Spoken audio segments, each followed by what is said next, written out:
بسم الله الرحمن الرحيم الحمد لله رب العالمين والصلاة والسلام على سيد الأنبياء والمرسلين ومن تبعهم بإحسان إلى يوم الدين. Okay, just to confirm, can you all see my screen as well?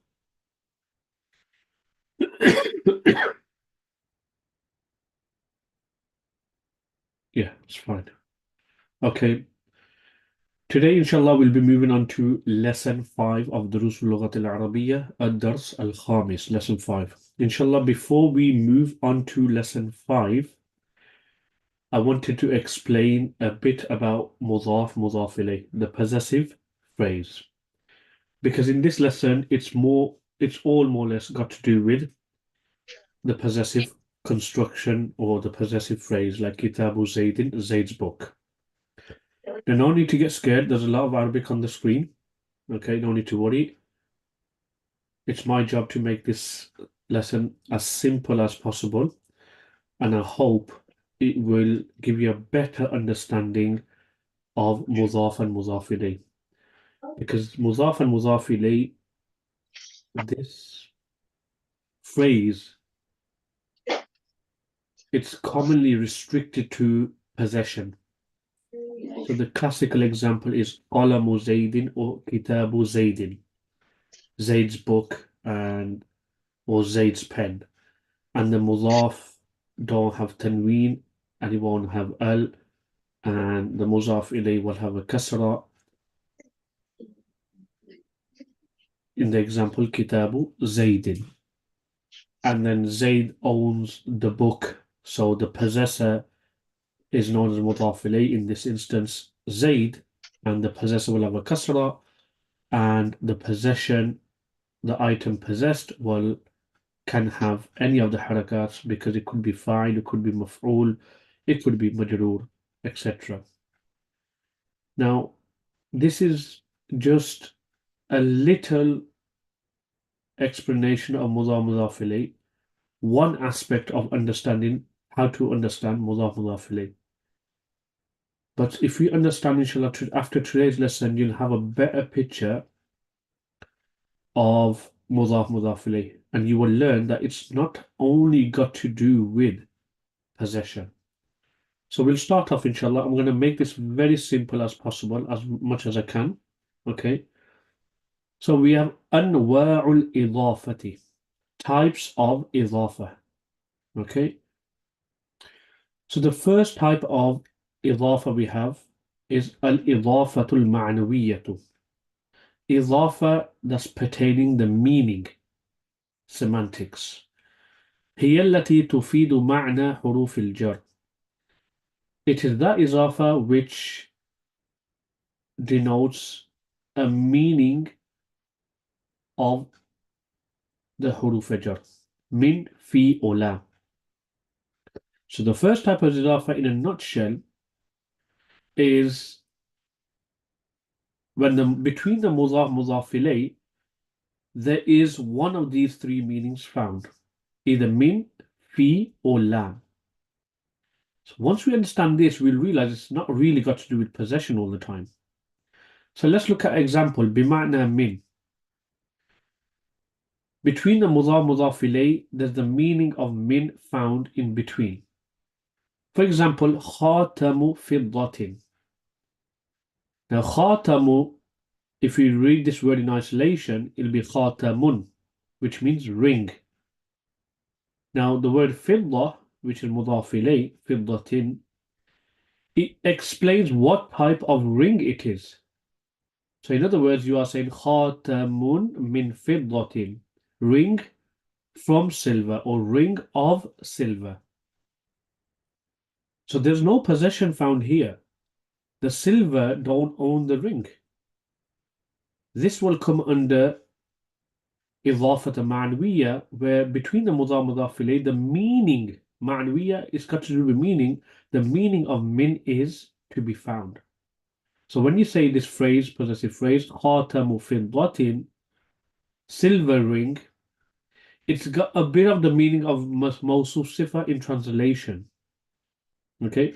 However, we need to understand this is actually a possessive construct. Another example we have is Babul Hadidi. Now, Bab in isolation means door. Al Hadid means iron. Okay, so now there's no possession involved here. The iron does not own the door. Okay, but it's still a mudaf mudaf ilayh construct.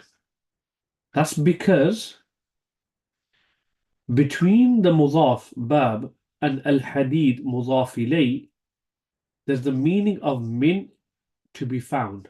In other words, we are saying babun min al hadidi, door of iron, or door from, or you could translate min as of, door of iron.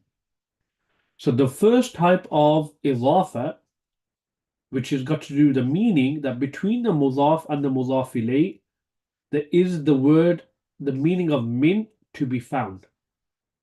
So khatamu fiddatin, it's a possessive phrase, mudaf mudaf ilayh, but it comes under idafat ma'nawiyya, simply which means between the mudaf mudaf ilayh, there is a hidden meaning. So the hidden meaning here is min. So ring of silver. Khatamu fiddatin, i.e. khatamun min fiddatin. Babul hadidi, iron door. Bab will be mudaf. In between the mudaf mudaf ilayh, the meaning of min will be hidden. So door of, and then iron. So we realize when we idafat ma'nawiyya, when we look at this idafa, we can best explain it that idafat ma'nawiyya, when min is to be found between the mudaf mudaf ilayh, it means that the mudaf ilayh describes the type, what type of mudaf it is. Because you could have babul khashabati, wooden door, babul hadidi, iron door. Okay, so you can have various types of doors. You can have a glass door. Okay, so when the mudaf ilayh explains what type of mudaf it is, then we will say that this is idafat ma'nawiyya in the meaning of min. Next we have is idafat ma'nawiyya, where between the mudaf and mudaf ilayh, the preposition fi, meaning of fi, is to be found. For example, someone says Salatul Fajri. It's a possessive phrase we say. So, prayer of Fajr. Now, the word Fajr don't own prayer, so there's no possession involved. The thing I'm trying to create in your mind is you have to take the meaning of possession out of your mind. That it's not, mudaf is not restricted to possession. Okay?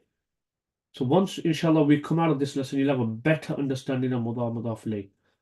So this one, there's the meaning of fi found. So in other words, we are saying salatun fil fajri, prayer during fajr, during the morning, or in the morning. The meaning of fi is hidden between salatul fajri. In other words, we're saying salatun fil fajri. Another example, makrul layli, plot of the night. Allah subhanahu wa ta'ala uses this word in the Quran, bal makrul layli wan nahar. Plotting, planning of the night. In other words, plot in the night. Makrun fil layli. Now the word al-layl does not own the word makr, plot and plan. So best way to understand this type of idafat ma'nawiyya but fi, is that the mudaf ilayh explains the place, the time of the mudaf. So fajr means morning, al-layl means night. So the one before was that the mudaf ilayh explains what type of mudaf it is. Here, the mudaf ilayh explains the time of the mudaf. Prayer in the morning, plot in the night. Next we have is bima'na lam. So we're still doing idafat ma'nawiyya, that between the mudaf ilayh, there is one of the meanings of a preposition to be found. So bima'na lam, this is the one where we talk about possession most of the time. So bima'na lam shows that you're specifying one thing to another, and it could be through possession, it could be through relationship as well. So I'll give you, I should have put another example for relationship here, so it would have been better. But anyway, I can verbally say. So bima'na lam, qalamul muallimi, pen of the teacher. Now, in other words, we are saying qalamun lil muallimi, because the lam shows belonging. So pen which belongs to the muallim. So pen of the muallim. This is where we're talking about the possessive phrase, mudaf mudaf ilayh. And if you don't understand the full concept of mudaf mudaf ilayh, which is all this that we're going to cover, we're actually limiting our understanding of mudaf mudaf ilayh to only this one, bima'na lam, when it's not that. Okay. Another example we have is Kitabu Zaydin, book of Zayd.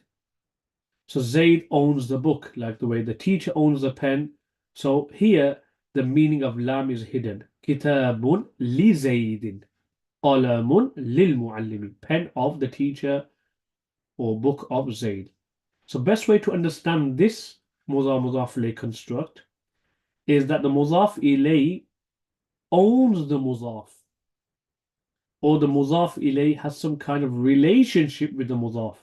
For example, we say, okay, Ummu Zaydin. So let's change the word Kitabu Zaydin with Ummu Zaydin, Zayd's mom. The word Ummu will be mudaf, Zaydin will be mudaf ilayh. So even bima'na lam, I wouldn't even restrict that to possession.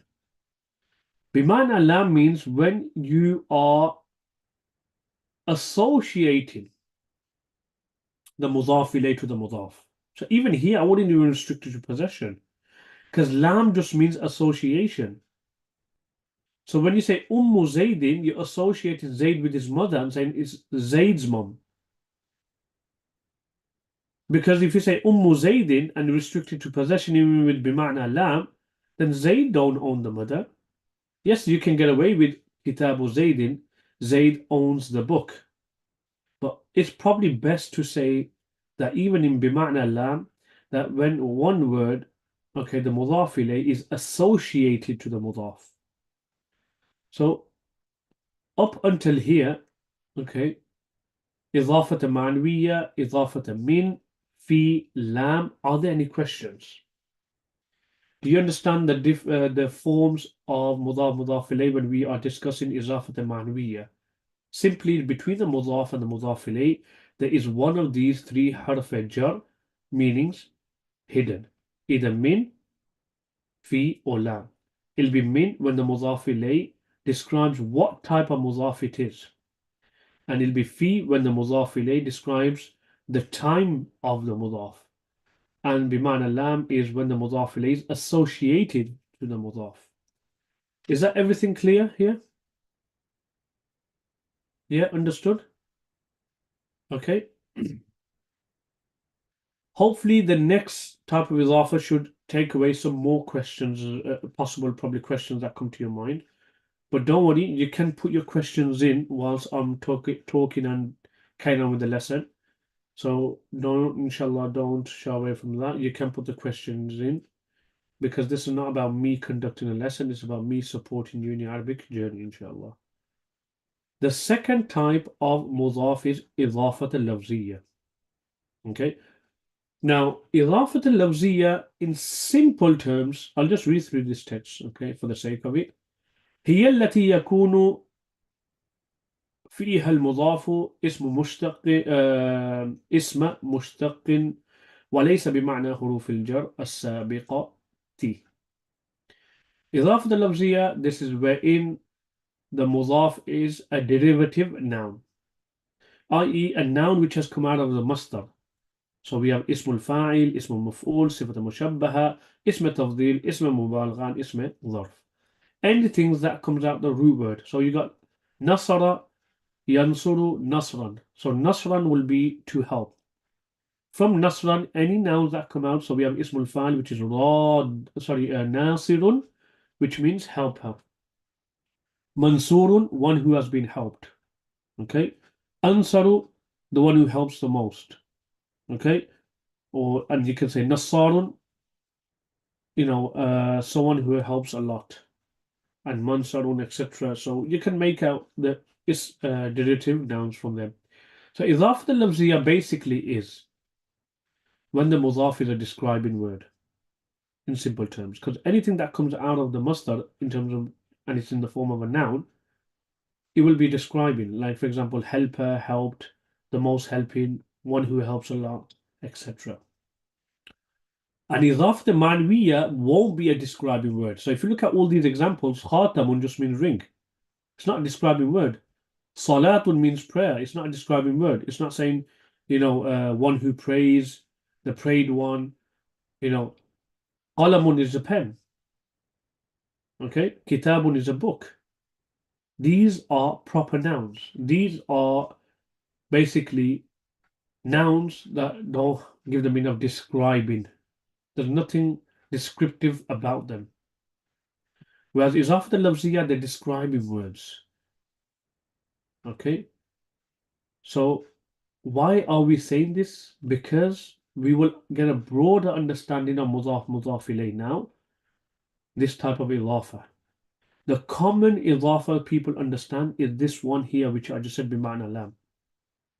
But now you've come across bima'na min and bima'na fi, and it's nothing got to do with possession. Idafat al-lafziyya. Before we carry on, all these examples are definite. Yes, of course. All these examples are definite. Because the simple rule is, if the mudaf ilay is ma'rifatun, is definite, the mudaf automatically becomes definite as well. Okay? And if the mudaf ilay, let's say if it's not definite, it's indefinite. An iron door. Babu hadidin. Then that situation, it won't be ma'rifah. It won't be definite. Okay? So the mudaf depends on the mudaf ilay for it to be definite or indefinite. So for example, makru layl, if you say makru laylin, plot of a night, then it'll be indefinite. Okay. Now moving on, Idafat al-Lafziyya is when the mudaf is a describing word. So let's look at example. Ismul fa'il means passive participle. So helper, listener, carer, etc. So here we've got an example. هذا كاتب الدرس. This is a writer of the lesson. Scribe of the lesson. Writer of the lesson. Here we can see katib is ismul fa'il, which is from kataba yaktubu, which means to write.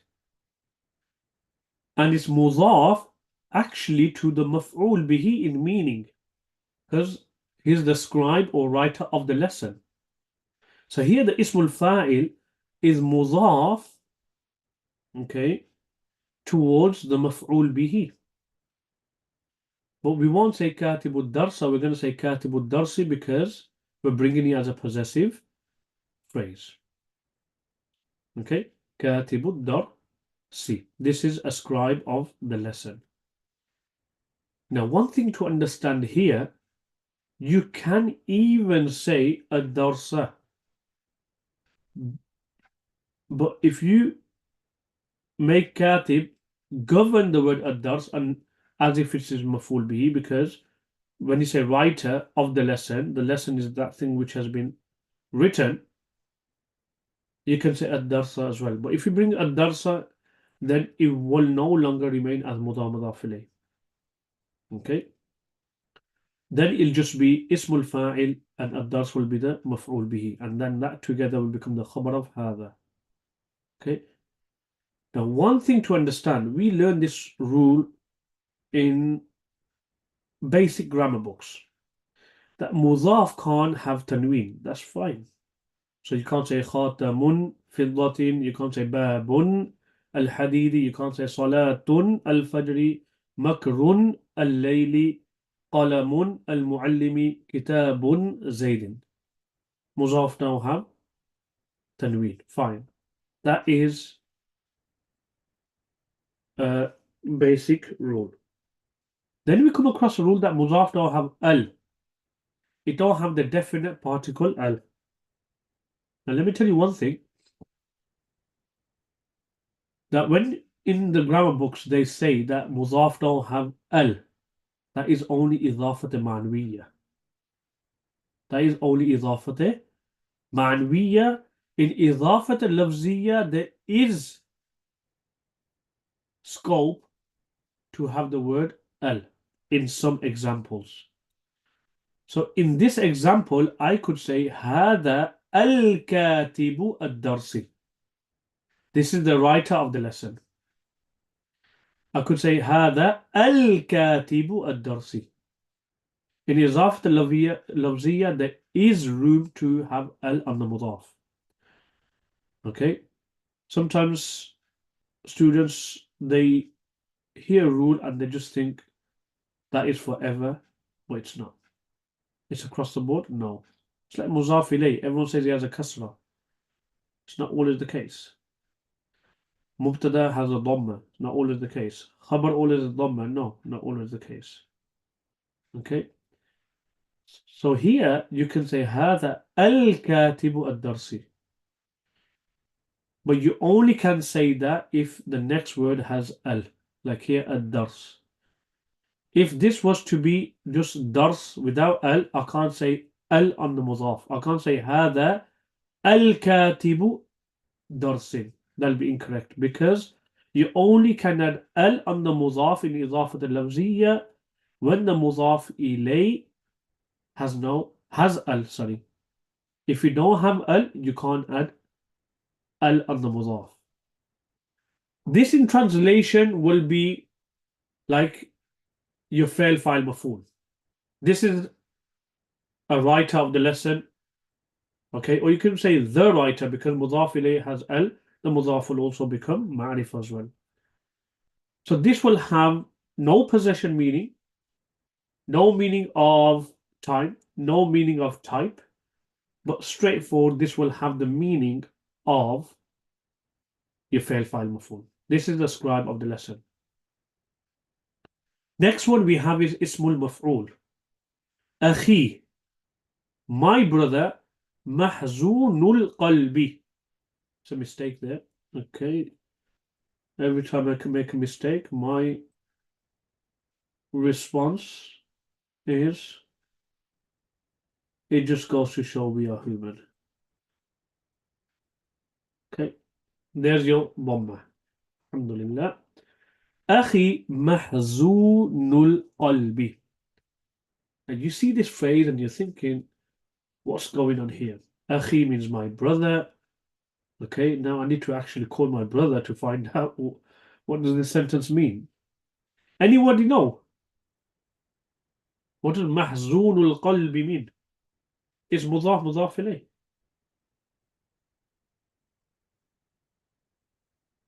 It's mudaf ilayh. Because once you learn this mudaf ilayh, these different types of mudaf ilayh, it'll actually help you in your translation. When you translate, when you see verses in the Quran in a possessive form, and you're looking for the meaning of possession and you can't really make sense. This is because our understanding of mudaf ilayh is very limited. Anybody want to give you an attempt? You can say give up. It's up to you. You can phone a friend or go 50-50, whichever one. Not sure. Okay, one person's given in. Anybody else? You can say you don't know as well. It's not a problem. It's my job to help you. Okay, E is tricky. Makhzun is like sadness. Okay, we got some kind of meaning. Anybody else want to chip in with the answer? Okay. And inshallah, I'm going to tell you a little trick. Okay, how to work out these translations, inshallah. Okay. Okay, I think more or less you've given in. Okay. Mahzoon. Now, one thing to note here, Okay, it's very careful, it's very important. You know, the Arabic language is very precise, and you have to be on your A game when you are looking at text because the slightest lapse can cause confusion. Now, listen, hear me out. حزين يحزن حزنا. حزين يحزن حزنا. Okay, means to be sad. To be sad. Okay, so let me just see if I can get this on there. So we have حزين يحزن and حزنا. And this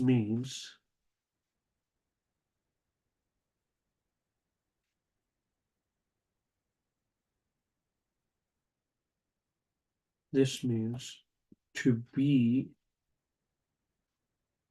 sad.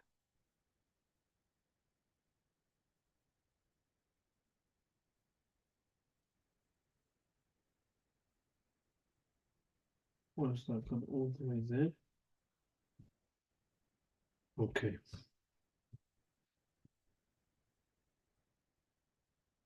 So we got, you can't see the kasra because it's hazina, by the way. Next one we have is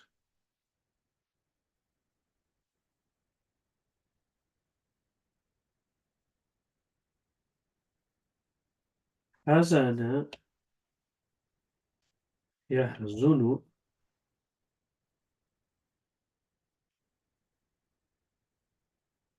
hazanan. Okay.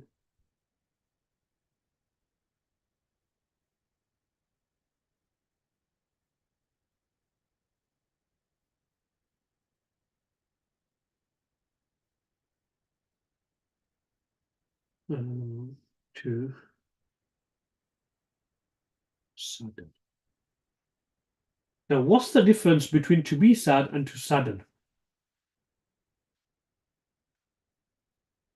What's the difference between to be sad and to sadden? The difference is to be sad is fail lazim. It don't require a maful bihi. So I say hazina Zaydun. Zayd is sad. Hazana yahzunu. When we don't bring it from Sami'a, we rather bring from Nasara yansuru. Hazana yahzunu. It means to make someone sad. That means it will require maful. So we say Hazana Zaydun Amran. Zayd made Amr sad.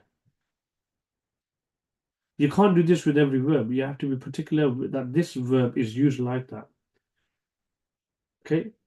So hazina means to be sad. Hazana means to sadden. Mahzun is ismul maf'ul. The reason why I'm explaining that is mahzun is ismul maf'ul. So for example, I say Nasara means he helped. Mansurun is one who has been helped. Sami'a means listen. Masmu'un, one who has been heard. So mahzun is ismul maf'ul, not of hazina, because hazina cannot be intransitive. You can't say huzina from this bab. So mahzun, remember, ismul maf'ul represents fail majhul. So when you say mansurun, one who has been helped, in other words, it means nusira. He, one man, has been helped. And same thing with the feminine, mansuratun, she, one woman who has been helped, equals nusirat. So ismul maf'ul represents fail majhul. So mahzun is the ismul maf'ul from hazana yahzunu, to sadden. So if mahzun is from hazana yahzunu, to sadden, what does mahzun mean? Literally. What does the word mahzunun mean? Okay, you can put in the chat. Don't worry, it does not need to be perfect English, because sometimes when we're conjugating and we're translating, sometimes the translation is not accurate. One who is sad. Literally, what does it mean? Mahzunun. I know it means one who is sad. That's hazinun as well. Hazin.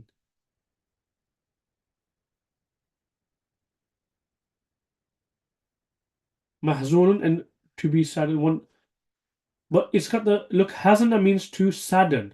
What does mahzunun mean? If we literally translate mahzun from hazana, what would the literal meaning of mahzunun mean? Would it be the saddened one? Yeah, one saddened. Mahzunun means saddened. Yes. Now we're getting somewhere. Mahzunun means saddened. Al-qalb means heart. So here we have my brother saddened and then heart. Okay. How would you translate this now? Mahzunul qalb. Before I give you that little trick, okay, I want you to attempt this translation now. Mahzunul qalbi.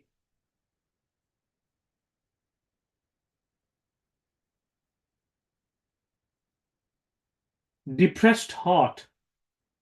So my brother, depressed heart. Does that sound good English? I know what you're trying to say. You're trying to give the overall meaning, but I'm trying to help you, give you that vehicle to see the text and be able to conjure up a translation. Okay. Anybody else want to chip in with mahzunul qalbi? Okay, my brother is sad-hearted. Okay, it's not bad. Sad-hearted. Okay. Okay. Do you want to? Shall I tell you that little trick?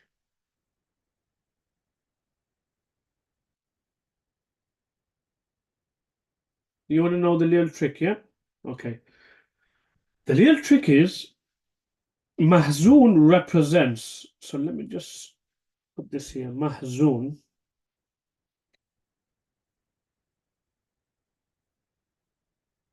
Even when I tell you the trick, the translation is going to be not going to be the best, but it'll help you make a translation afterwards, whatever you want to choose. So remember that, okay?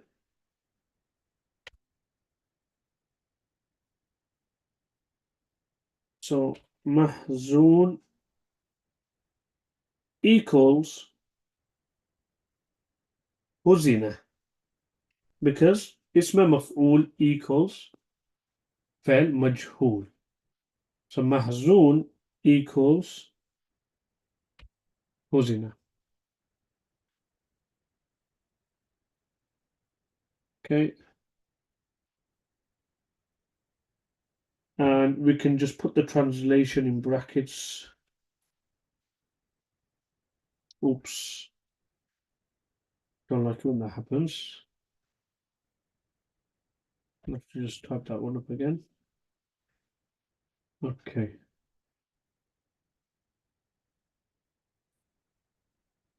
Mahzun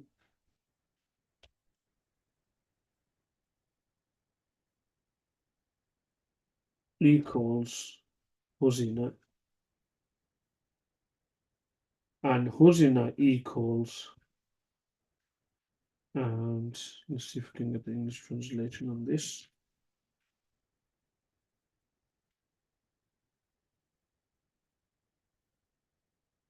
It should be the other way around.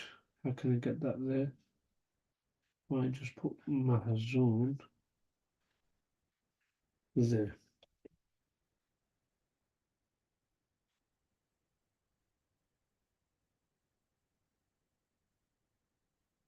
And huzina here. So you're looking at it from left to right. Okay. Let's understand this point first. Mahzun is ismul maf'ul. Ismul maf'ul is known as the passive participle. Mansurun, one who has been helped. Madrubun, one who has been beaten up. Mahzunun equals saddened, i.e., huzina, one who has been saddened. Masculine. Obviously, for mahzunatun will be huzinat. But let's understand this first part.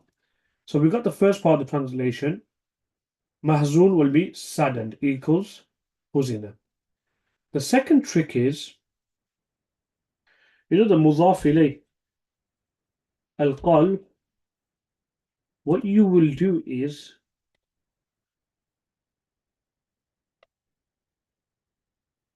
qalb will equal qalbuhu.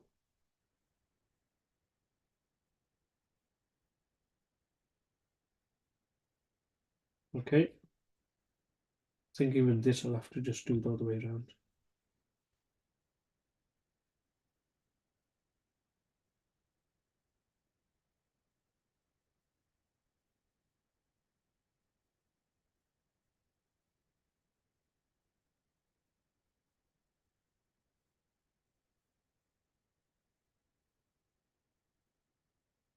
Okay, and oops. Okay, let's just put it here separately. Doesn't matter.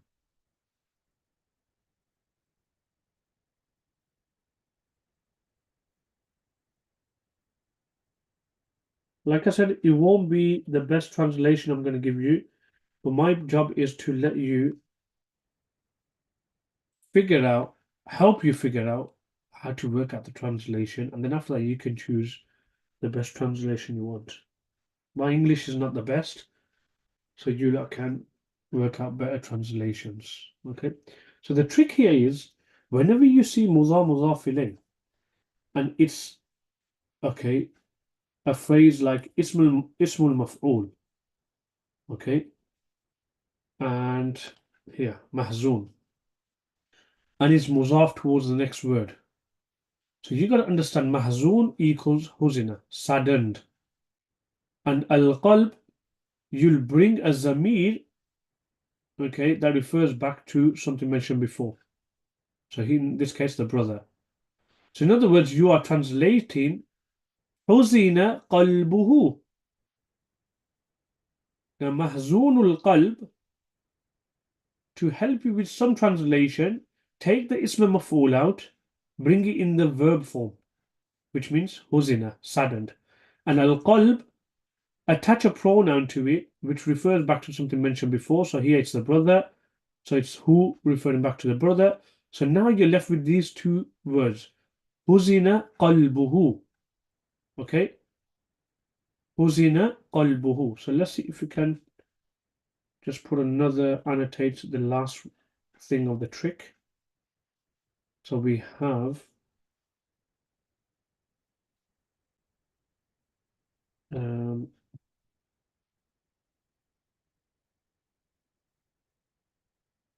Huzina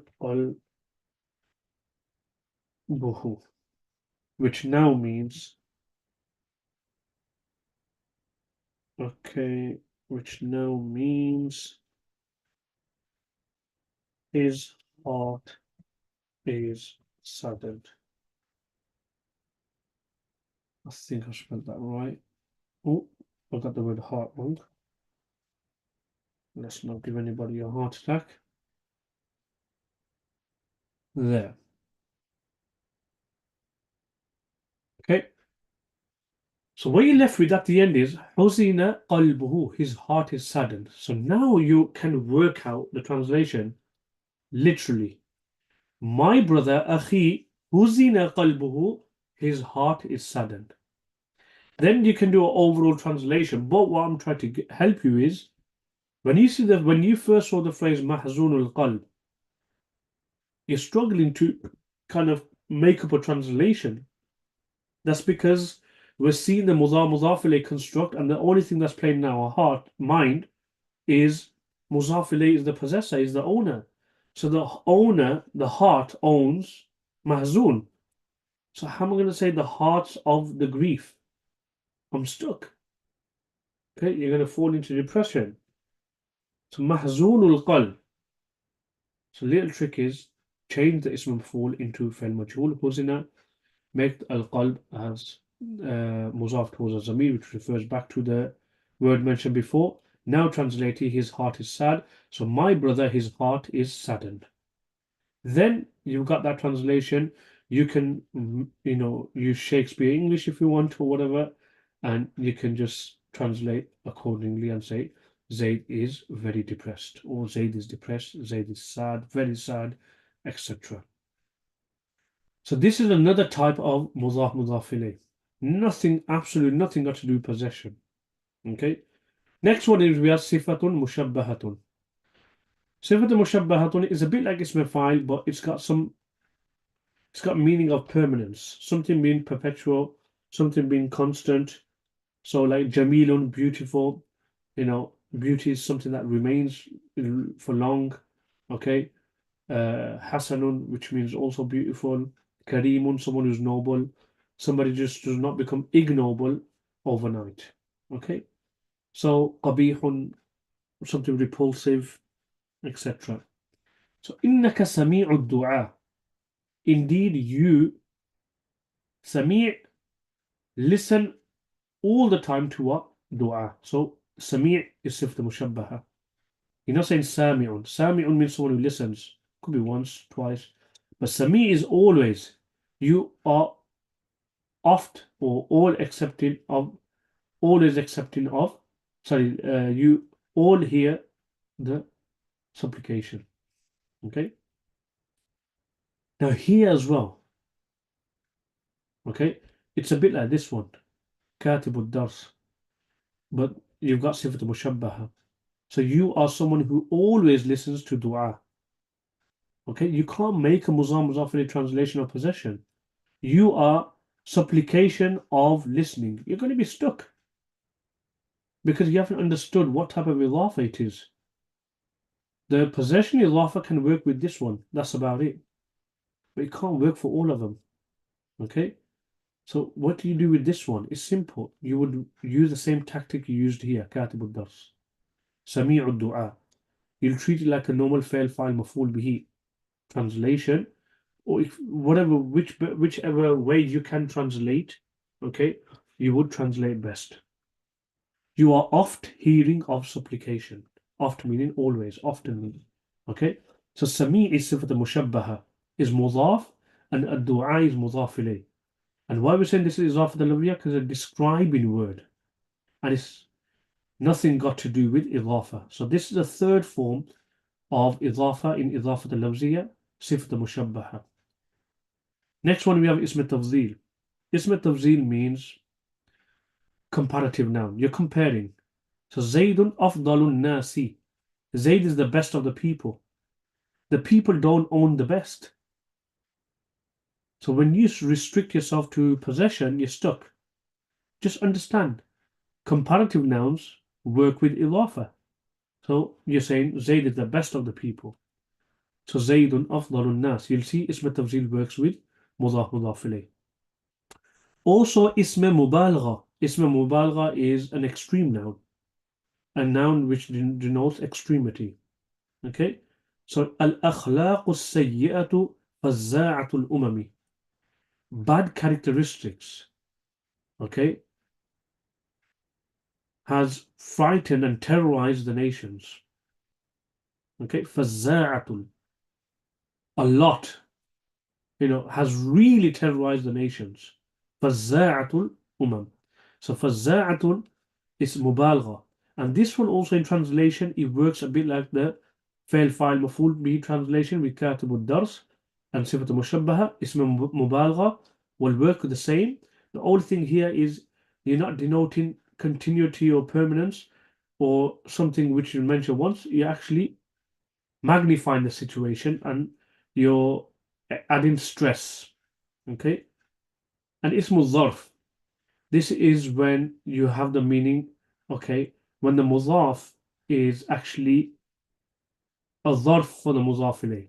So makhrajul masjid, exit of the masjid.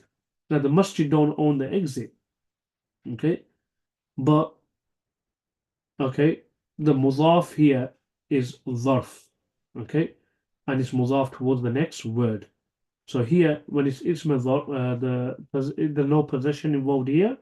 However, mudaf can be zarf. Okay, so just to clarify again, in إضافة اللفظية, when the mudaf is a describing word, the mudaf can be اسم الفاعل, passive participle, اسم مفعول, sorry, اسم فاعل, active participle, اسم مفعول, passive participle, صفة مشبهة, a quality which denotes permanence, okay, اسم تفضيل, which is comparative noun, اسم مبالغة, reinforcing noun, and اسم ظرف, noun of and place.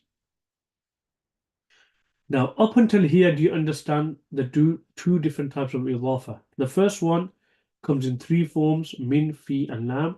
The second one comes as a describing word, and all these are generally used in a possessive form. I didn't mention, but I should have mentioned, I could have added numbers 3 till 10. Okay?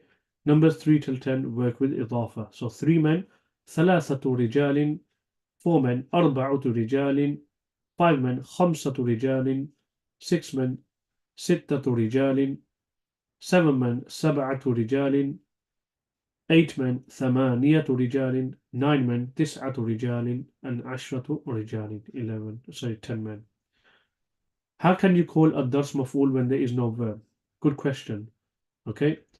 Now, ad-dars, okay, remember ismul fa'il can govern like a fa'il. So ismul fa'il can govern like a fa'il. So it can have its own fa'il and maf'ul bihi. For example, I say, أنا قارئ القرآن. I'm a reciter of the Quran. قارئ will be ismul fa'il. It can govern like قرأ, okay, and have its own fa'il and maf'ul bihi.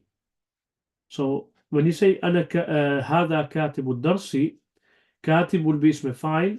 In fact, the ismul fa'il has a fa'il as well. So inside katib, this is one who writes the lesson. So katib would be ismul fa'il. Inside katib, there'll be a huwa, which refers back to hadha, and ad-dars will be the maf'ul bihi, if you take to be ad-darsa. So ismul fa'il can govern like a verb. It can have its own fa'il and it can have its own maf'ul bihi. Okay? Any other questions?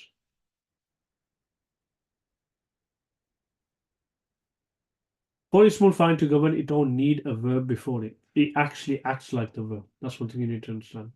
Okay. Any other questions? No. Okay. Okay, let's just finish this off and then I'll ask that question, inshallah. Now, some words in Arabic, it's nothing got to do with idafat al-manwi and idafat al-lafziyya. I've just put some words here. It's not an exhaustive list. Okay, it's just some words that are used with idafa. You've probably seen the word qabl, which means before. It works with idafas. For example, qabla salati, before salah. Ba'd, which means after. That works with idafa as well. So the next word will be mudaf ilay. Tahta, which means beneath. That works with mudaf ilay. Fawqa, it works with idafa, which means above. Amama, which means in front. That works with mudaf ilay. Khalf, which means behind. That also works with mudaf ilay. Ayyu, which means which. Okay. That also works with mudaf ilay. Kullu, which means all. That works with idafa as well. Rubba, which means many. Okay, that works with idafa as well. Ma'a, which means with. That works with idafa. Ba'd, which means some. Remember, it's not ba'd with a dal, it's ba'd. It means some. And jami', which means all. Okay. For example, nimtu jami' al-layl. I slept the whole night. So jami' works with mudaf ilay. This is not the complete list. There'll be other words you might just come across, like I told you, numbers, etc. But I do hope that after today's lesson, you have a broader understanding of mudaf ilay. Okay. Just you can put in the chat. Okay. In terms of my question to you is your understanding of mudaf ilay.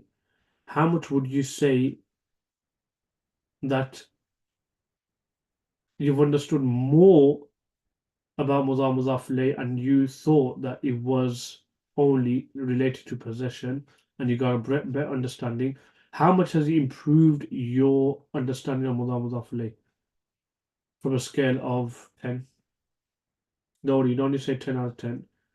Okay, you can say 1 out of 10, 2 out of 10, or 10 out of 10, or whatever. It's 9 out of 10. It's up to you. Okay, but okay, some other things could have been mentioned, but I just tried to, like I said to you, my job was to mashallah 11. Okay, so it has broadened your understanding.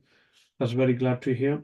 Okay, like I said to you, my job was to try to get you to understand Mudaf Mudaf ilayh with as a bigger picture as a whole. Okay, this lesson is about Mudaf Mudaf ilayh, and the reason why I set the lesson up today like this was because a lot of times students they restrict their understanding to Mudaf Mudaf ilayh with the possession. Okay, and then especially when it comes to these ones I told you, محزون القلب سميع الدعاء. Okay, we hear khutbah. الحمد لله علي الذات عظيم الصفات كبير الشان جليل القدر رفيع الذكر مطاع البرهان. Okay, who's heard that khutbah? الحمد لله علي الذات عظيم الصفات كبير الشان جليل القدر رفيع الذكر مطاع البرهان. We've heard this khutbah, probably you've heard it, I've heard it many times. That is actually, you know how that khutbah starts off? Is sif the mushabbaha muzaf towards the maful bihi. Most of them. One of them is muta'il burhan is ism maful, example of ism maful. But that khutbah itself is actually starts off with mudaf ilayh. Obviously, alhamdulillah, ali dhati, whose entity or essence is, great. Azim is sifat. All praise be to Allah, whose attributes are sublime. Kabir is shan, whose affair and situation is exalted. Jalil al-Qadri, whose power is mighty. Rafi' al-Dhikr, whose remembrance is elevated, majestic. Muta' al-Burhan, whose evidence is obeyed. Okay, whose proofs are followed and obeyed. So how did you get to that translation? Is because the mudaf ilayh comes in one of these forms. Okay, so inshallah, let's move on to the lesson. I need to get rid of some things as well.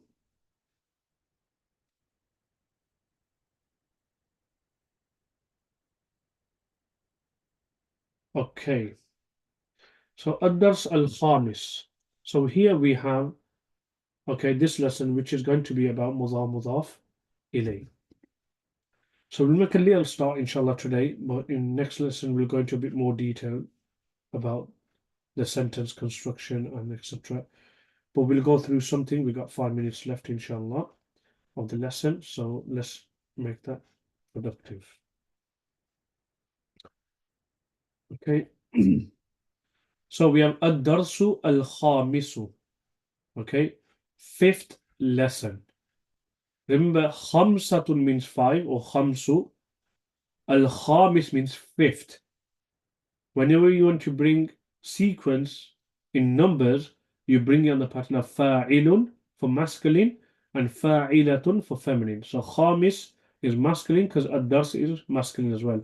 So ad-darsu al-khamisu, fifth lesson, the fifth lesson. What kind of phrase is this? Anybody? Is it mudaf mudaf ilayh? Is it man'ut nat? What do you think? What kind of phrase is this? When you say the fifth lesson, is it a possessive phrase or is it a descriptive phrase? Is it man'ut nat or is it mudaf mudaf ilayh? Nat and man'ut. Very good. Okay. Which word will be the nat? Anybody? Which word will be the description?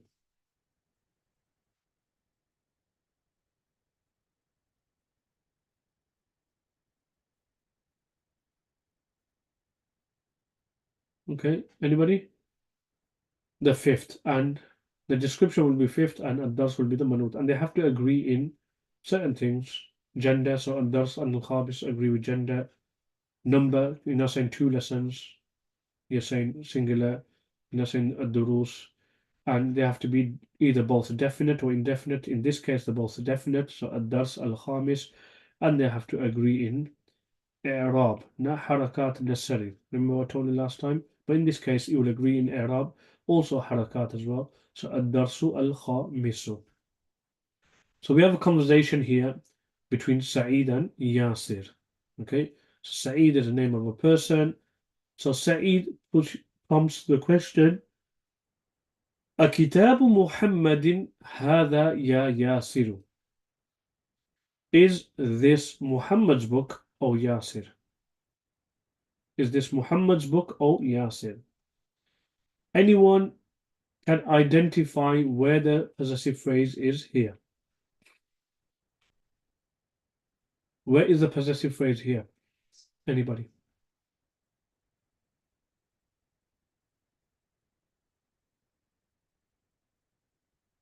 Anyone?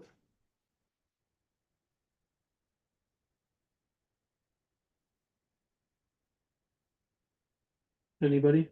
Where is the possessive phrase? Is it Ya Yasir or is it Kitab Muhammad? Kitab Muhammadin, very good. Okay, so from the two types we've learned, okay, would this come under إضافة معنوية or is it إضافة لفظية? My first question. Is this a possessive phrase which there's a meaning of a harf jar hidden in between, i.e. إضافة معنوية, or is it that there's no meaning? Remember, by the way, in إضافة اللفظية, there's no meaning of a harf jar being hidden. معنوية, mashallah, very good. Which one is it? Is it إضافة? Remember, by the way, min, fi, and lam, they call these إضافة min, إضافة fi, and إضافة lam. Okay, so the lam one, very good.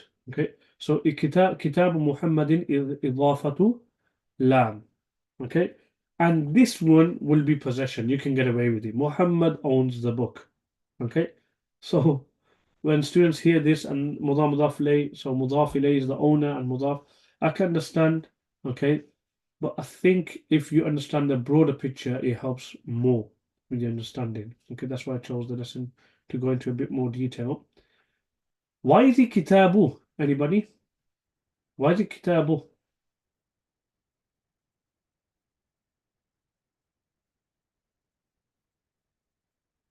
Mudaf. Remember, mudaf don't determine a state. Nowhere khabar. Good, yes. In other words, you're saying, is Muhammad's book this one? And Yasir going to say, no, this is Hamid's book. So in other words, you're saying, is Muhammad's book this one? There's two possibilities here. You could either say Kitab Muhammadin is Khabar Muqaddam, and Hadha is Mubtada Muakhar. So in other words, you're saying, is Muhammad's book, is this Muhammad's book? But because you're stressing Muhammad's book, that's why you brought Muhammad's book first. So one possibility is Kitab Muhammadin is Khabar Muqaddam, and Hadha Ismul Ishara is Mubtada Muakhar. In other words, the sentence should be phrased, Ahada Kitabu Muhammadin. Is this Muhammad's book? But because you're stressing on Muhammad's book and saying, is Muhammad's book this one? You brought Kitabu Muhammadin first. The second possibility is just keep it normal. Kitabu Muhammadin mudaf ilayh is Mubtada'un, and Hadha is the Khabar. So whichever case you look at it, it's either marfu because it's Khabar Muqaddam, or it's marfu because it's Mubtada. Remember, Mubtada is marfu, khabar is marfu, fa'il is marfu, but mudaf is never a reason for a word to be marfu, mansub, or majroor. Because mudaf can be anything. Okay, the mudaf can be marfu, mansub, or majroor. For example, in Kitab Muhammad, in Muhammad's book, yes, Kitab is, if you say Kitab is marfu because mudaf, Then how about if I put before the word kitab fi? So it's going to be fi kitab Muhammadin. So the word kitab is still muzaf, but it's majroor. So what are you going to say there then? That kitab is now you know it's you can't say it's marfu. You're going to say it's majroor because muzaf. Muzaf is never a reason for a word to be marfu, mansuba, majroor. It's always governed according to whatever before it governs it, which in whichever way. So in this situation, it's marfu not because of mudaf. Yes, it's known as mudaf and Muhammadin al mudaf ilayh, but to give an answer that kitab is marfu because mudaf will not be applicable because mudaf can have a dhamma, fatha, kasra. It could be marfu, mansuban, majroor. Okay, so inshallah we'll continue from this lesson next week. Okay, we'll go more into the translation and why you're reading the vowels in certain ways and a bit of tarkeeb inshallah before we move on to the lessons. Any questions? No? Okay.